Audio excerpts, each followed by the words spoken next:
Eu nunca fui do tipo que acreditava em destino, nem em finais felizes tirados de contos de fadas digitais. Mas naquela noite de sexta-feira, sozinha no meu quarto, deslizando o dedo pela tela do celular, alguma coisa me dizia que eu precisava me distrair. Talvez fosse só a carência ou curiosidade misturada com tédio. Eu instalei o Love You, um aplicativo de encontros, que uma amiga insistia para eu testar. "É seguro, tem uns caras legais, vai por mim", ela disse. Eu devia ter ouvido minha intuição e ignorado aquele conselho. A foto dele apareceu logo depois de alguns perfis vazios. Gabriel, 32 anos. Bonito, barba bem feita, sorriso tímido, olhar que parecia gentil. Na bio, só uma frase: "Amo livros". Confesso que isso me pegou. Dei match. 2 segundos depois, ele me mandou um "Oi, tudo bem?". Eu senti um frio na barriga, um estranho efeito de dopamina que eu não sentia há tempos. Respondi. A conversa fluiu tão rápido que quando percebi já eram quase 2 da manhã. Falamos de filmes, de medos bobos, de sonhos inacabados. Ele parecia saber exatamente o que dizer, quando perguntar, quando elogiar. Não era invasivo, não era desesperado, não era daqueles que tentam forçar a intimidade. Era perfeito demais.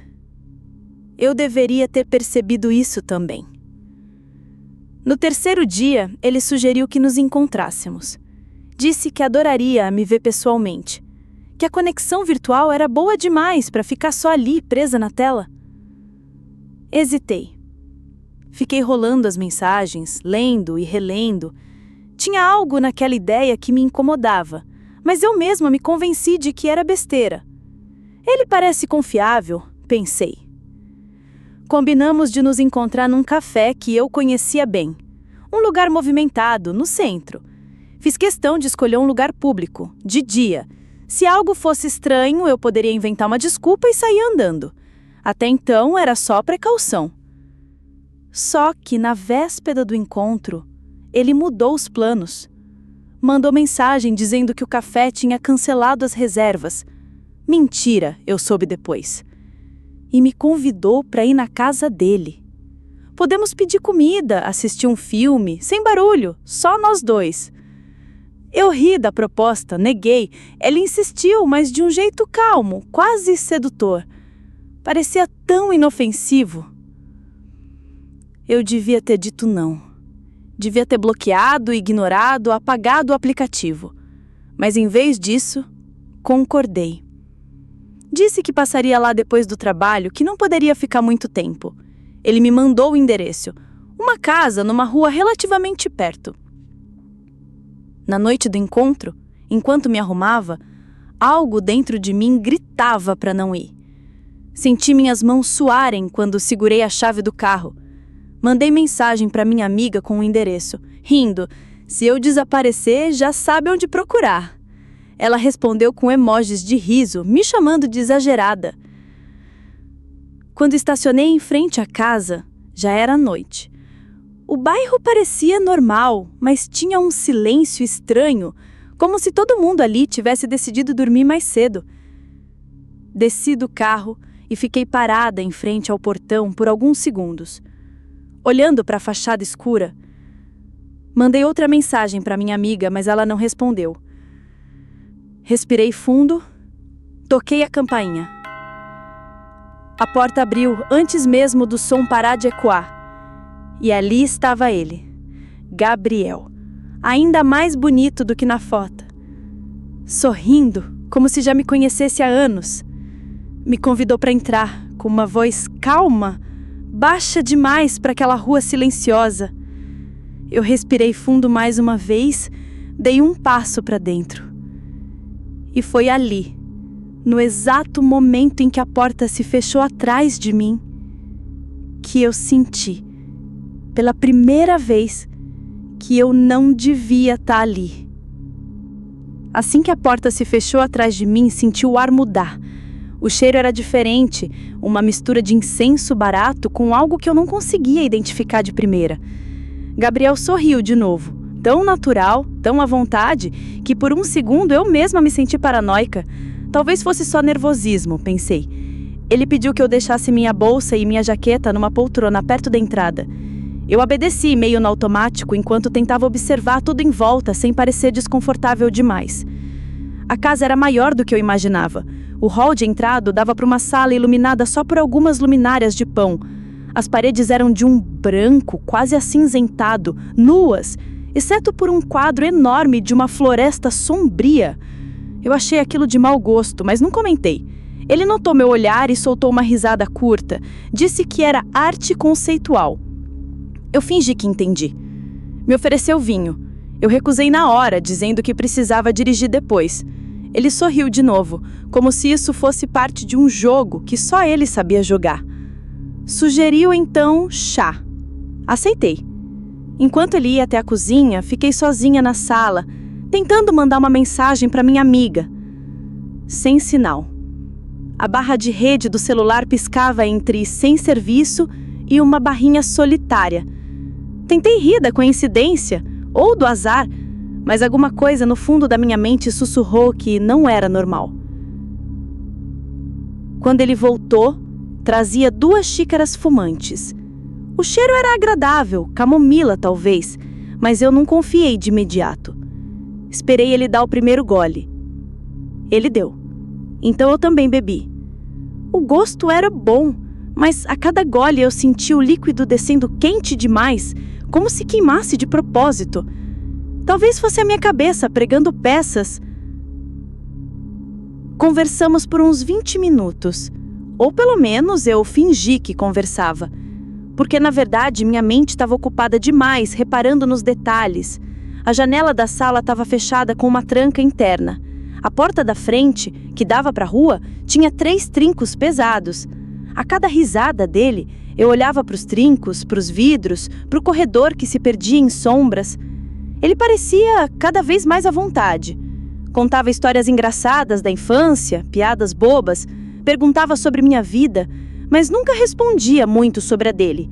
Quando eu fazia alguma pergunta mais pessoal, ele desviava, ria, mudava de assunto, elogiava meu cabelo, meus olhos, qualquer coisa. Em um momento, ele se levantou para pegar uma coisa que queria me mostrar. Pediu que eu esperasse sentada. Enquanto ele sumia pelo corredor escuro, eu aproveitei para espiar o celular de novo. Nada. Sem sinal. Tentei me conectar no Wi-Fi da casa. A rede aparecia com um nome esquisito. Lost Girl 01. Pensei que fosse coincidência, mas senti um calafrio. Ouvi um barulho de porta rangendo lá dentro. Depois um leve arrastar, como se algo pesado fosse movido. O silêncio voltou, mas era um silêncio que parecia pulsar nos meus ouvidos.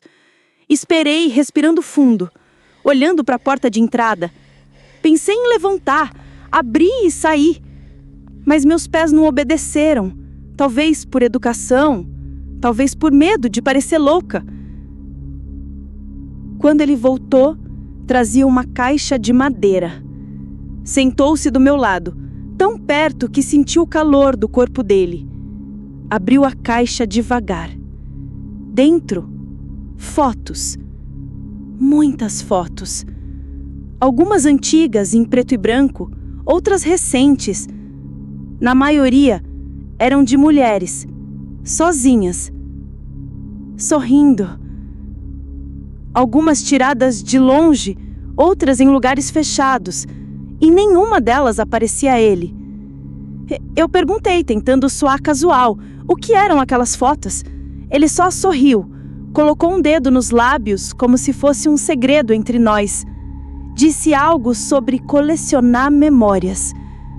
Fechou a caixa, como se nada fosse. Depois colocou a mão na minha perna.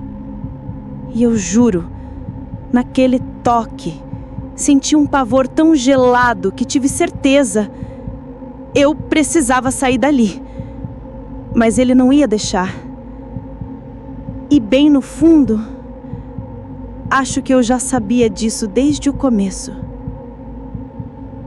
O silêncio depois daquela frase dele, colecionar memórias, parecia ter engolido toda a sala. Eu sentia meu coração batendo tão alto que era como se ele fosse explodir dentro do peito. Gabriel ainda mantinha a mão sobre a minha perna, os dedos deslizando devagar, como quem acaricia algo que já considera seu. Eu me forcei a sorrir, a não deixar transparecer o pânico que borbulhava dentro de mim. Eu precisava de um plano, qualquer coisa. Tentei me levantar, disse que precisava ir embora, que tinha um compromisso cedo no dia seguinte. Ele riu, baixo, como se eu tivesse contado uma piada sem graça. A mão dele apertou minha coxa com força, mas o rosto ainda mantinha aquele sorriso calmo, quase carinhoso. "Você mal chegou?", disse ele. "Fica mais um pouco." Eu inventei uma desculpa qualquer, que precisava ao menos avisar minha amiga. Mas ele apontou para o celular que estava em cima da mesa de centro. Disse, com aquela voz suave, que o sinal era ruim mesmo, que era normal ali. Pegou meu celular antes que eu estendesse a mão. Guardou no bolso da calça dele, como se fosse a coisa mais natural do mundo. Meu estômago virou. Foi então que percebi. A janela tinha grades por dentro. A porta tinha aqueles trincos pesados que eu já tinha notado. E, do lado oposto da sala, percebi outra porta, semi-aberta, que dava para um corredor mal iluminado. Por um instante pensei em correr sem olhar para trás, tentar quebrar a janela, gritar, mas eu estava congelada. Ele se levantou, foi até um aparador no canto da sala, abriu outra gaveta, eu podia ouvir o ranger da madeira ecoando na minha cabeça, e tirou uma chave. Disse que ia mostrar o porão, um lugar especial. Um segredo dele, que agora também era meu. Ele falava como se fosse algo íntimo, um presente. Eu recusei, babuciei algo sobre estar cansada, que não precisava ver nada. Mas ele já estava atrás de mim. Segurou meu braço com força. Eu senti a mão dele gelada na minha pele, os dedos apertando tão forte que doía. Tentei rir, fiz piada, disse que era brincadeira, mas ele não respondeu. Me puxou pelo corredor. As paredes eram cobertas de fotos antigas, em molduras desalinhadas. As mesmas mulheres da caixa. Só que agora, algumas fotos eram mais estranhas. Rostos borrados, olhos riscados. Vi uma foto de costas de uma mulher sentada numa cadeira, as mãos amarradas. O pavor me subiu pela garganta, mas eu não conseguia emitir um som. No final do corredor, uma porta de madeira pesada. Ele abriu, a chave rangendo na fechadura. Lá de dentro veio um cheiro úmido, forte, quase azedo. Um degrau de concreto levava para baixo, para um porão que parecia ter sido cavado à força, porque as paredes eram de tijolo cru, manchadas de umidade. Ele me empurrou para frente, devagar, mas firme. Eu tentei resistir, mas o medo me paralisava, mais do que qualquer força física. Cada passo para dentro daquele porão parecia me roubar o ar. No canto, uma cadeira velha de madeira. Sobre ela, correntes. Correntes de verdade, grossas, presas na parede. Eu me virei para ele, os olhos arregalados. Perguntei o que era aquilo, tentando soar indignada, confusa, qualquer coisa, menos aterrorizada. Ele não respondeu. Só me olhou como se fosse óbvio. Abaixou, mexeu numa caixa de ferramentas encostada num canto. Eu ouvi o barulho metálico das correntes se arrastando. Meus joelhos tremiam. Cada músculo gritava para eu correr, mas eu estava colada no chão. Foi aí que eu percebi. A única chance de sair viva era fingir. Fingir que eu ainda estava ali com ele, que eu confiava, que eu aceitava aquilo. Fingi sorrir. Perguntei se era uma brincadeira, um fetiche estranho. Joguei meu charme desesperado, como se pudesse encantá-lo de volta para a sanidade. Ele riu, mas o olhar não acompanhava o sorriso. Ele ergueu o braço e eu vi o brilho de uma fita de couro, algo improvisado para me prender. E naquele instante eu entendi que se eu não reagisse ali, não haveria depois. Por um segundo tudo pareceu parar.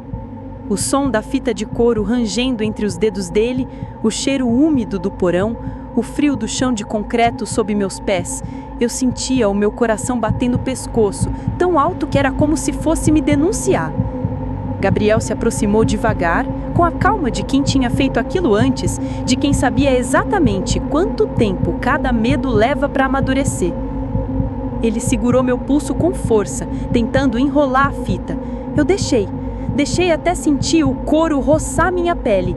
E então, num instinto que eu nem sabia que tinha, usei toda a força do meu braço livre para bater nele.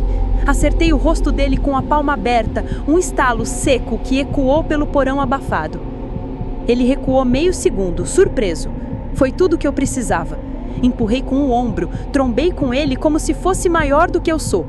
Senti o corpo dele bater na parede, ouvi um gemido baixo. Corri, não pensei em nada, só corri. Subi os degraus de concreto tropeçando, sentindo minhas pernas falharem. Cheguei no corredor, o coração explodindo no peito, as fotos tortas me olhando como olhos de testemunhas silenciosas. Joguei o corpo contra a porta da frente, trancada. Tentei gerar os trincos, mas eram pesados, emperrados. Atrás de mim, ouvi os passos dele no chão do porão, um grunhido de raiva contida, como se o monstro tivesse tirado a máscara de homem perfeito de uma vez por todas. Corri pela sala, procurei outra saída, nada. As janelas tinham grades grossas, sem frestas.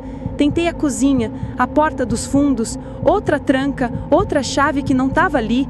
Minhas mãos tremiam tanto que mal conseguiam girar o trinco, quando ouvi os passos dele atrás de mim, pesados, lentos, como se ele estivesse saboreando cada segundo da minha fuga inútil.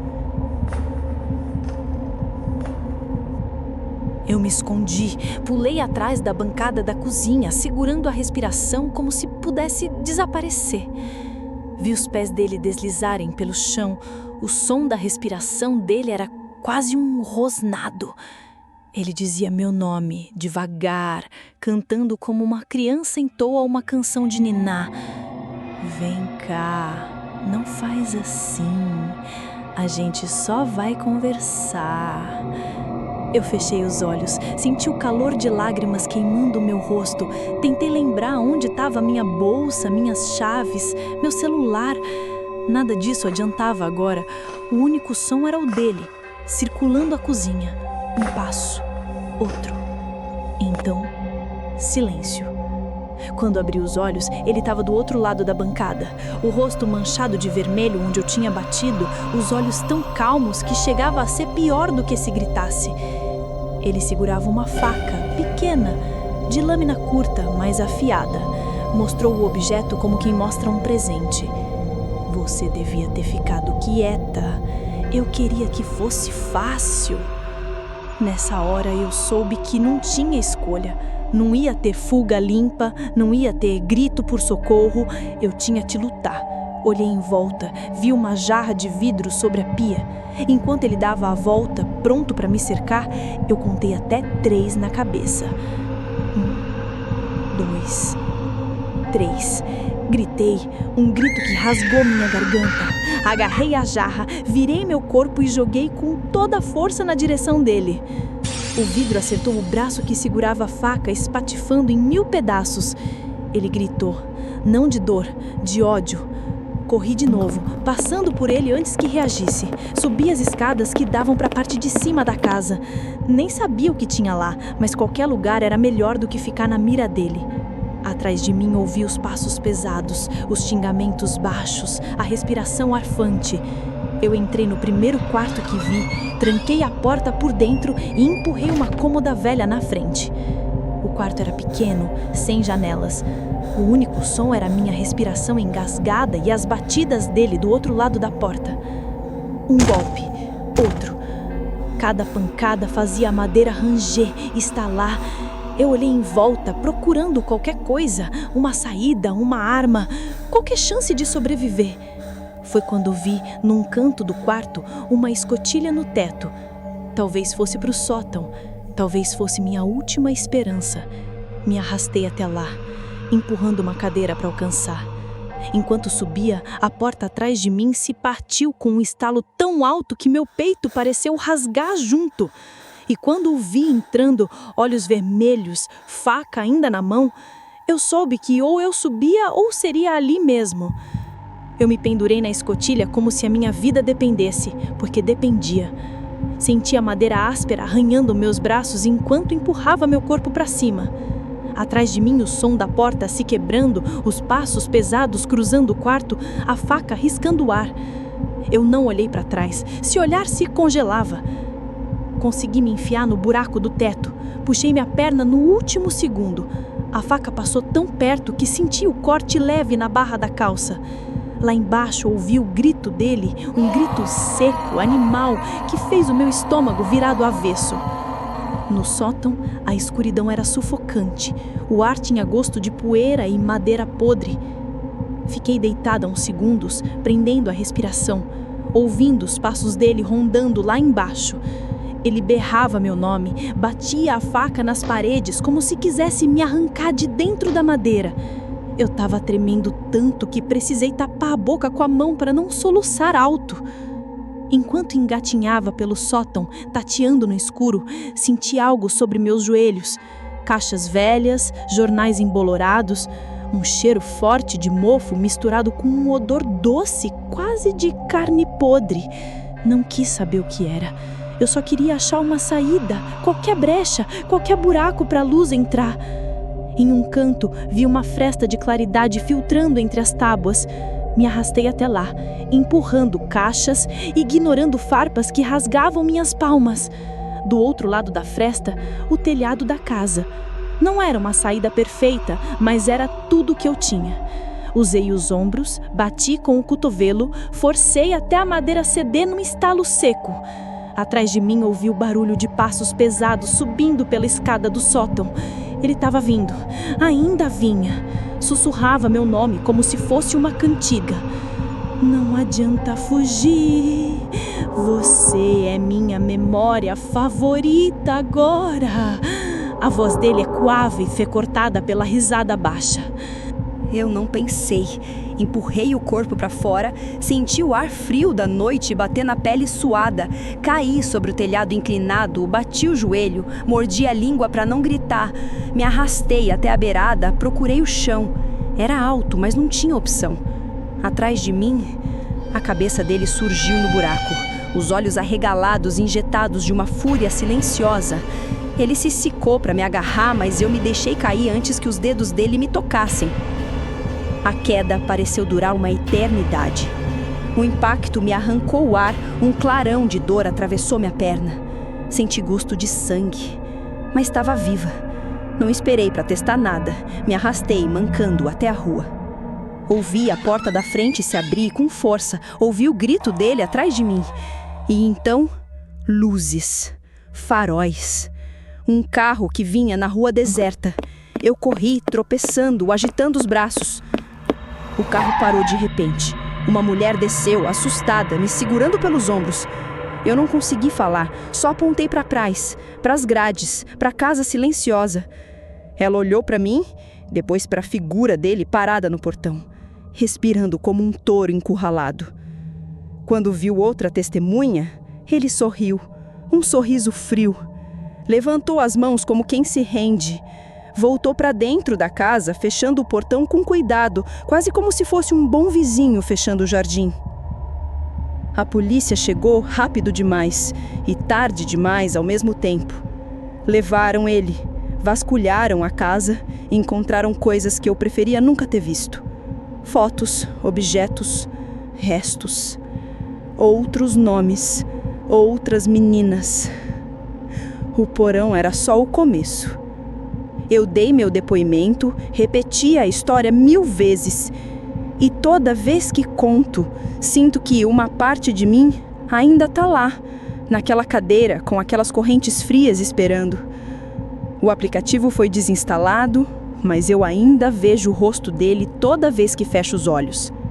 Às vezes, quando tento dormir, ouço o som de notificação de mensagem, mesmo com o celular desligado.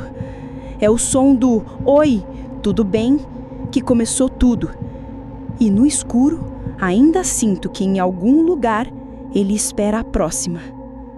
Porque monstros assim não desaparecem. Eles deslizam o dedo na tela, escolhem outra foto, outro sorriso. E no fim, tudo o que precisam é de um match.